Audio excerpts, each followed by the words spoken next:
Good morning, good afternoon, everyone. I'm Russell Flannery. I'm an advisor at Forbes China, the Chinese language edition of Forbes. I was previously the editor-in-chief of Forbes China and involved in billionaires research for Forbes for more than 20 years. Previously also a correspondent in Taipei. I'd like to personally thank the Delphi Economic Forum for inviting me to be here today and for their help in arranging such an outstanding group of panelists to join us all here. The main theme of the event this year for the Delphi Forum is realignments. But the topic for our panel, I believe, is as compelling almost as the broader topic of realignments because we're talking about fortifying Europe. Where does Europe go in today's fast-changing, almost confusing world? And more particularly, we're going to zero in on resilience, competitiveness, and the AI imperative. We have, as I say, 4 outstanding panelists to share their views and their ideas with you today. I'm just going to read through them briefly first. We have Mariya Gabriel, who has been closely involved with EU AI policy as European Commissioner for Digital Economy and Society. We have Sébastien Missoffe, the Vice President and Country Manager for Google France. We have Kostas Salvaras, the Area Vice President for Southeast Europe at Philip Morris International, who has a very fascinating take on change at that company. And we have Roland Werner, the leader of Uber, more technically Senior Director and Head of Government Affairs and Policy in Southern and Central Europe, and also the German, Austria, Switzerland region. So thank you all for coming. We're going to start off right off with Mariya, because also I have to note that she has to take off 5 minutes early for another panel. Just this week, Mariya, there was a very important action plan for AI released by the EU. Could you tell us a little bit about the content of that plan, and then give us your take on why it's important and what it means for people here? Thank you. Thank you very much for having me. Well, 2 days ago, the European Commission released the AI Continent Action Plan. I think that, first of all, that was a very clear signal saying again that the European Union has the ambition, the strategy, the vision. Of course, the immediate question is now time to act, time to implement, and really time to pass to the real actions. Of course, with this action plan, the European Union is saying very, very clearly that we have strengths to build our own approach. Our strengths are very well known. We have a large single market. We have high-quality research and science. We have also a very thriving startup and scale-up ecosystem. And, of course, we have a world-class computational power.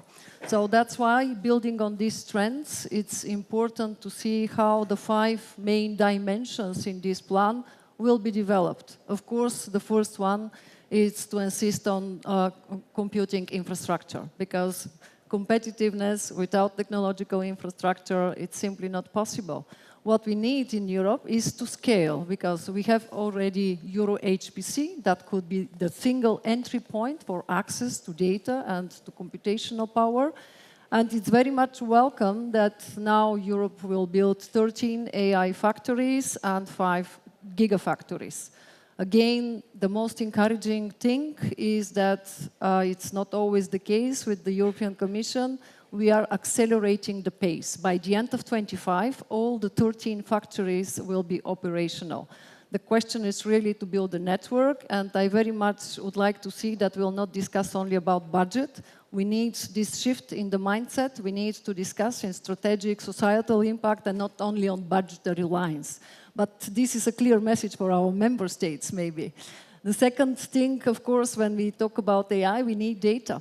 and we need high-quality data. That's one of the weaknesses of the European Union, because we need to pool this data. That's why I very much welcome the idea to use the digital innovation hubs to help the AI factories to pool the data and to give access. And when we say access, I also would like to underline how important it is to go above the usual suspects community, if I may say that, because in Europe we have more than 6,800 AI startups. This is a vibrant, very dynamic community, but we need to go above this community. We need to go to public sector, to key strategic industrial sectors, also to scientists, and now there is a clear ambition to go in this. Of course, immediately talking about industrial sectors, we need AI algorithms and how they will be introduced, how they will be adapted and developed to those strategic sectors, from health to automobile. And again, here I would like to see something more concrete. The intention is here, the ambition is very good, but I think that the business is expecting a concrete roadmap, how that will be done.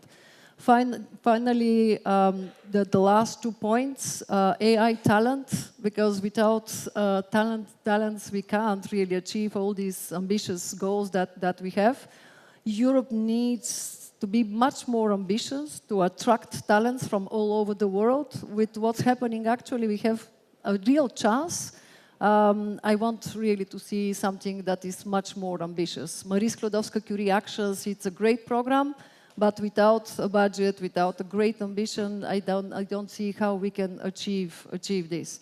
That's why I very much welcome the idea for an AI fellowships to build into international strategic partnerships and to see how we can attract much more, not only researchers, but also professionals. And finally, that's the very modern word now, to tackle the over-regulation. We have AI Act. There will be, for the first time, an AI service desk as a single entry point where businesses and consumers can ask, what's about the implementation? We already hear a lot of critics. We know that it's not easy, especially for SMEs and some sectors. So yes, I welcome the idea that there will be a team behind, because if we stay only with the announcement for a service desk, we know that that could be not so efficient. So if we can say in one sentence, now it's really time for bold decisions, for much more concrete actions, and what I would like also to see is clear responsibilities, who is doing what. Because we know what are our strengths, but we know also our weaknesses. Fragmentation of the single market, not enough investments. We need to reduce dependencies on key technologies. It's really time to go further. Good step, that will be my final word. It's a very good signal, very good step in the right direction, but this action plan should now start to work and to be implemented. Okay, thank you very much for the update on that important plan that just came out 2 days ago. Sébastien, Google, of course, is a household name around the world. Could you tell us just a little bit, by way of context, about Google's history, how it's been involved here in Europe, and then maybe just continue on how Google is a champion of software in the world and in AI with Gemini. What is Google's vision with respect to resilience, with respect to competitiveness and AI? Thank you very much. It's very humbling to talk about the history of Google in this place where we have thousands of years of history. The history of Google is a lot shorter. But I think the interesting point about kind of your dimension and kind of its relationship with Europe is like every project, you know, one thing doesn't change. It starts with a dream, it starts with a mission. In the case of Google, it was about making information accessible and useful for everyone, which was kind of the principle of the two founders on a campus. It was already created by the two founders, one whose family had migrated from Russia in the 1980s and kind of found his partner and kind of started Google with the mission. Once you have the dream, you start with kind of a product that scales to different countries. And very quickly, think the success of Google has been about finding the right balance between a global product and understanding where we need more autonomy and a regional specific presence and specific building offices in Europe and finding the right balance between a product that works everywhere and obviously respecting and acknowledging the different regulation, cultural differences that we have in the different countries. And I think it's actually one of the most important challenge about everything we are discussing about making AI successful is finding the right balance between the speed of kind of the scale of some of the technology and the local presence to make sure that we accompany the best way possible regionally. I think to the second part of your question, Google is deeply committed to make sure that this AI revolution that we are talking about is successful in Europe. And you mentioned a couple of things that I think are really important. The first one, for us to succeed is really about resilience. And I think you talked about the data infrastructure, but we always kind of have the perception it's a lot about software, but it really starts at the beginning with having the right infrastructure. That's the first step of the resilience. And when it comes to Google, we have been heavily investing in some of them. It's true for some of the cable between Europe and the United States, where we have been co-investing. It's true here in Greece with MedBlue, which is a cable moving from Italy to Greece and kind of playing a key role to making sure the information is there. So the infrastructure is absolutely critical and is playing a big part. The second part from an infrastructure is making sure that we work with the telco operators to make sure that physically in the different regions where we operate, we provide this fast access to information. Once you have the resilience right, the second part we talked about is competitiveness. Competitiveness is about absolutely continuing to invest in research and development, which is happening a lot in Europe. We have, to your point, incredible talent, incredible university, where a lot of this talent is happening. The opportunity about getting them to work together is probably the next step in terms of accelerating the competitiveness there. And once you have ARD, obviously a huge part is really about skills.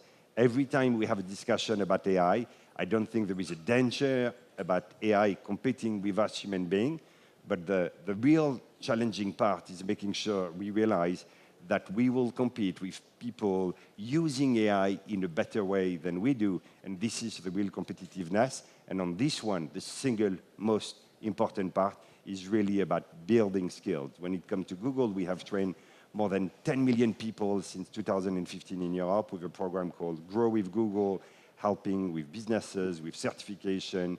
There's thousands of jobs open today for data analysts, for data architects. We need to make sure we provide the right skills to get the people to be able to be the actors and kind of really champion the competitiveness of Europe.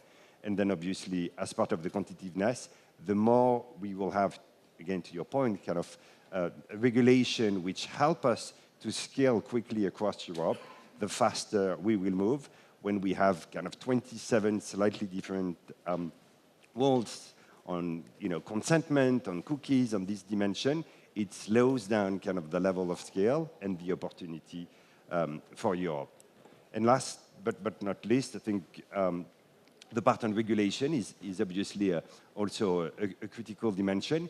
I think make sure it starts with the envy, with the opportunity. It's an extraordinary opportunity for Europe. It's a huge market. If we scale it correctly, if we get the right level of innovation and kind of create that as an opportunity, it's a huge chance for Europe. I think for Greece alone, I have read it's kind of an additional 10, 12 billion of GDP opportunity over the next couple of years through some of the AI transformation. It's a big opportunity.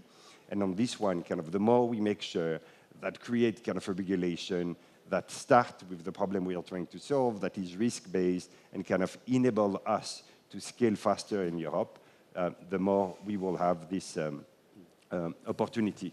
And I think, as I conclude, this agenda very much resonates, I think, to my own journey. I'm French, Swiss. I am married with a Greek wife, but I'm Missoffe, Eleni Kastotelos with some of you. have the chance to speak 5 European languages and have really seen kind of this relationship across Europe kind of building and working together toward this opportunity. And within Google, we have this kind of global, local dimension. My boss is English, her boss is German, working for an Indian CEO. And I think this ability to work together is really kind of an extraordinary opportunity and the path ahead for Europe. Okay, thank you very much. Philip Morris has had a remarkable journey from global fame as a tobacco products maker to now a maker of smoke-free products. Let's talk a little bit about competitiveness and maybe not so much on the technology side of AI. How do you see the role of businesses like Philip Morris in driving innovation and competitiveness within the EU region? Yes, so Mariya, I think, talked about scale and ambition. And I think we are one of these companies. Basically, in just 10 years, we made the business from 0 to hero. I mean, I'm talking about the smoke-free products. And if that is a buzzword to some of you, it's about the heated tobacco products that I'm sure many of you know and some of you potentially are using. So this business today that started for us 10 years ago only represents 40% of our revenues globally. And as we are in Greece, I will refer sometimes to Greece, it's 80% of our revenues, they are coming from smoke-free products in Greece. Of course, it was not easy. And we had to invest at mass, at scale. We invested more than $12 billion in research and development. But today, I think from a competitiveness perspective, we contribute the best that we can in terms of the European competitiveness. Our tax contribution, I mean, country by country, is minimum 1% of the total tax revenues. And in some markets, some of the markets that I manage, at least Southeast Europe, it exceeds 2% of the total tax revenues. I think important to mention is about exports. This is important, I think, when it has to do with the competitiveness in Europe. I mean, our exports, they are around $20 billion for the years 2019, 2023. And just to give you some examples, practically speaking, I mean, in Greece, our exports are more than 400 million euros. And in Romania, which is the country where I'm based right now, we export at the value of 50% of wheat, which is the most famous, in terms of value, agricultural product of Romania. If you take Italy, we export more heated tobacco units than olive oil for the country. So, of course, we have invested a lot. We created this business from nothing, and we will continue to invest under the right conditions. I think it's important to mention what are the right conditions. And here, I don't think we should, invent the penicillin, frankly. I'm sure many of you that running businesses understand that, what the business needs in order to prosper is stability, predictability, and encouraging, investments and innovation. I mean, just to give you some examples, when it comes, for example, to excise taxes, Greece is a good example. Greece has stability when it comes to excise taxes in our industry. Other markets that I know very well because I manage these markets, Romania and Bulgaria, they have long-term tax calendars, recently actually voted in Bulgaria. And these tax calendars, they don't have sharp tax increases. So it's almost like the inflation, or a bit more, a bit less, but it's fundamental for the business, for a business like us, because we are able to invest, it's predictable, we know where it goes. So it's important. Greece, in terms of the regulatory environment, took it a step further. The role of smoke-free products actually are recognized as a pillar in the policy of the country against basically smoking. Together, obviously, with the other pillars, which is cessation and prevention. I mean, on the other hand, so these are good examples. On the other hand, obviously, there are always markets, there are always countries that they take sharp tax increases, or they sometimes attempt, or they ban smoke-free categories. Obviously, what happens in this case is always predictable. You have booming of illicit trade.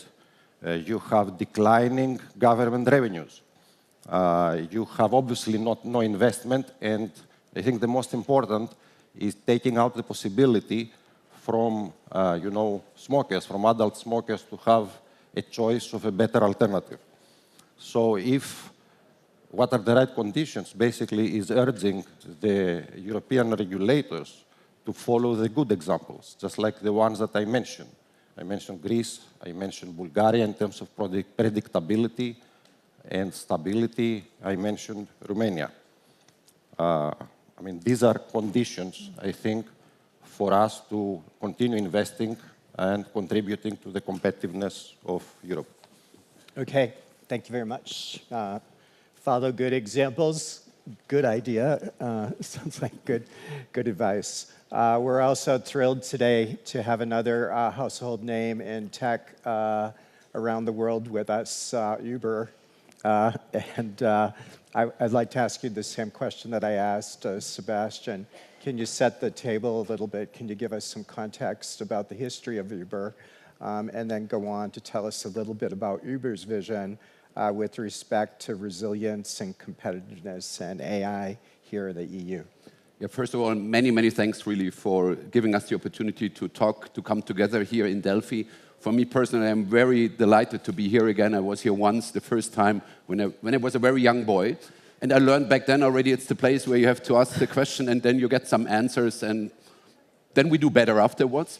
So I'm really happy to be here. And I was also a bit proud yesterday when I saw that we also offered the first time on continental Greece a real Uber service here in Delphi town. And I encourage you all to use it. Our colleagues from our Uber team in Athens arranged this. And it was not easy because when we talk about AI, and I really appreciate that you said also that we have nearly 7,000 startups in the European Union focused on AI.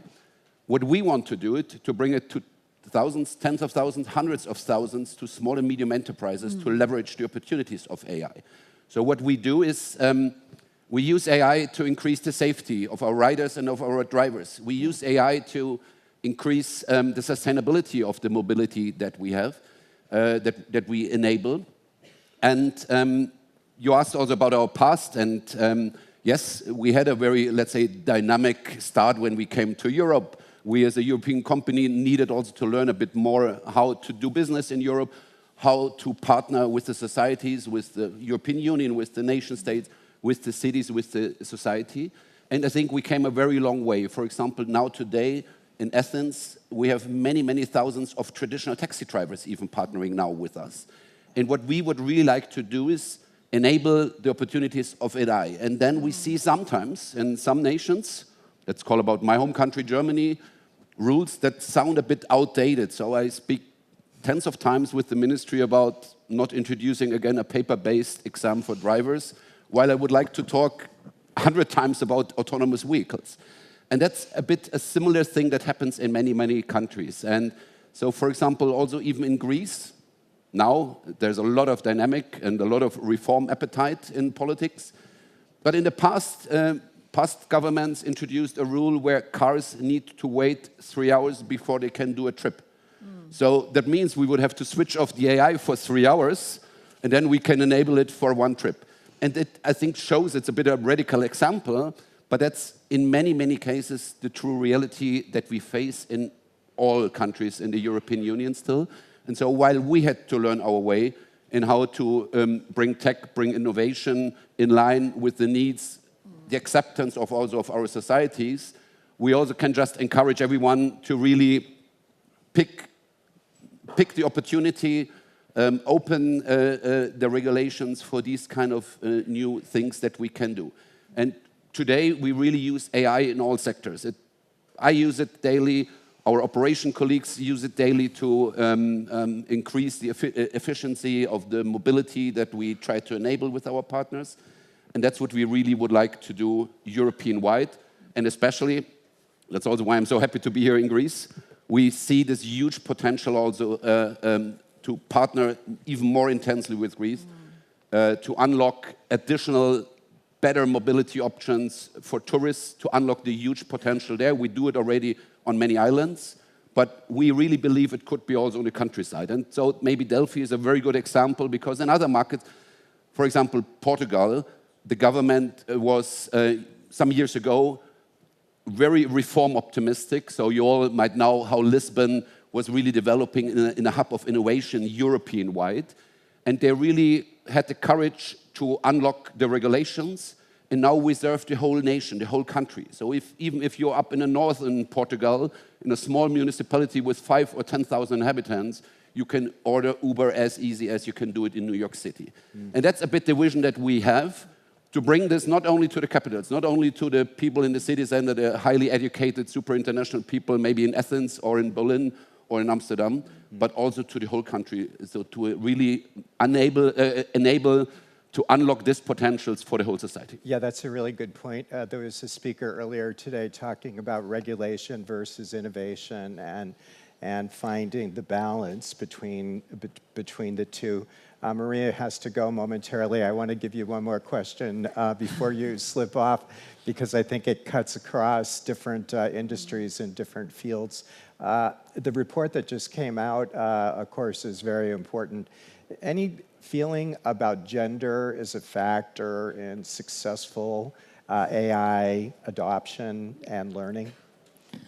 Well, I think I'm always thinking in terms of opportunities and challenges, because for sure AI is giving a lot of access to many new opportunities, but also there is a lot of challenges. And when we talk about gender, again, key word for me is data. If we don't have diverse and we access to diverse data, we risk really to reproduce some of the bias and the stereotypes. It's very well known, the different examples. If during 30 years in a company there was no single woman at a very high level position, of course the algorithm will not detect the right candidate. But at the same time, I think that is giving a lot of opportunities, because I see now a new generation. The young girls are absolutely passionate about this. By the way, when we look at this generational difference, young girls, 9, 10 years old, 90% are interested in AI and new technologies, but after the university, there is only 6 of 100 women that are making career in this field. So something happened in between, and that's why we need the support of the government, but also of the business, because without the business, I don't believe that we are able to do it only with announcement, communications on regulation even. And taking just another example on this diverse data, I'm very happy that the European Commission announced that, especially when we'll talk about data and gender, there is a particular field with great potential. It's cardiovascular diseases and the lack of data about women in this field. So health stays a crucial domain. Final point I want really to underline, when we talk about regulation, it's really important to make a difference between regulation that is hampering innovation, but also regulation that is giving predictability and clarity. So that's what we need, actually, real work on this distinction. Otherwise, we'll risk to continue always the same debates, too much regulation, not enough regulation. So thank you for giving very concrete examples where to look and how to do it. Thank you. Okay. Do you have to step off stage? Yep. No. Thank you very much. Thank you. May I just comment?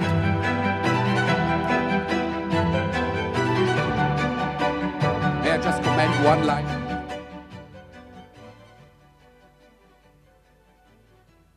Really very happy, and just a small add, that all my colleagues here in the Greece team, they're all women. So I really think tech, women, AI, the future should be much, much more women-orientated than ever before. Thanks a lot. Thank you. Thank you, gentlemen. Our time, as you can see, is up. It's a big topic, plenty to think about. And by all means, come in and make new friends with our guests here today. Thank you for coming, everyone. Thank you very much.